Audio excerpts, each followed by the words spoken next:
It is the end of summer and officially harvest season, and one of the things that we can expect on our homestead during these late and tiring days of summer are grapes. We planted a vineyard about 3 years ago, and our vineyard is still very young. However, about 5 or 6 years ago, we planted random grapevines throughout the property, and those random grapevines provide us with a large amount of grapes year after year. So I look forward to when the vineyard is finally producing and we can get into doing some homemade winemaking perhaps. But for now, our grapes are for our kids to forage after I send them outside. We can find them tucked up under the grapevines eating grapes throughout the day when they're out playing. And so after the fresh eating, my next go-to to use up these grapes is to can the grape juice.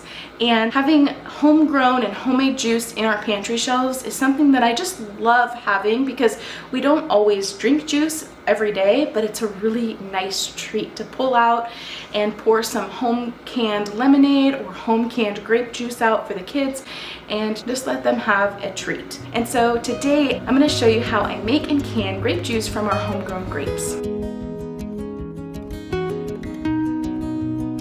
Well, welcome back to my kitchen.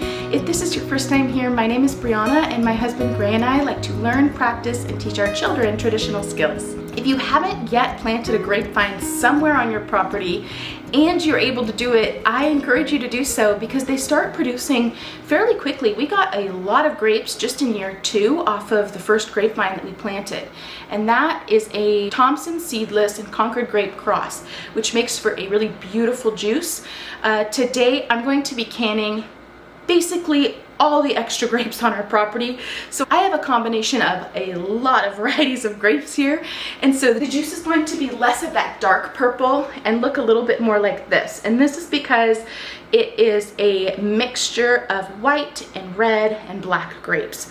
A lot of the white grapes in here. So for the full recipe, check out our blog post. I'm gonna leave that linked in the description box below. That's gonna give you all the right measurements and also a list of all the equipment you're going to need. We're going to be using a boiling water bath canner to can this grape juice. Whenever I can juice, I more often than not like to do it in a quart-sized jar, just so that I can dump it over ice into a pitcher, and then we'll just consume it either in one day. I mean, let's be honest, I have 4 kids, or over the course of the next couple days. So to make this recipe, you're going to need between 7 and 8 pounds of juice. The type of grape really doesn't matter. Last year we had an abundance of our Concord grapes, so the juice was really dark and beautiful. It really looked just like store-bought juice. But this year we had a mixture of white and red and black, and so the juice has a lighter look to it, but we will love it just the same. And so really it doesn't matter. Just have about 7 to 8 pounds of grapes. I do have an additional ingredient of optional sugar.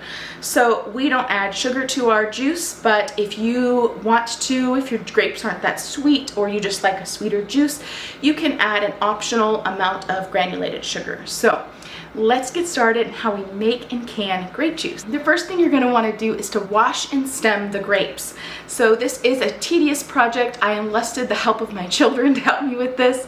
And so we want to just pluck off as many of those stems as we can and get them into a very large pot. You'll be measuring out about 17 cups of grapes once you have them taken off the stems. In a large pot, combine the grapes with 2.5 cups of water and bring that up to a simmer. Once the grape and water mixture starts to simmer, cover, reduce the heat, let it simmer for 10 to 15 minutes more.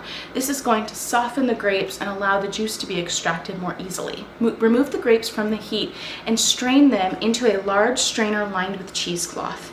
You can press down onto the grapes with the back of a bowl or a spoon or another jar, just to try to get as much juice out as possible into another clean pot. And then transfer this juice into a large pitcher. We're going to put this pitcher into the fridge for 24 hours. Grape juice has a lot of sediment when the juice is extracted. We're going to let the sediment separate from the juice. And so after 24 hours, remove the grape juice from your fridge. Without stirring the grape juice, pour it through a strainer into a pot.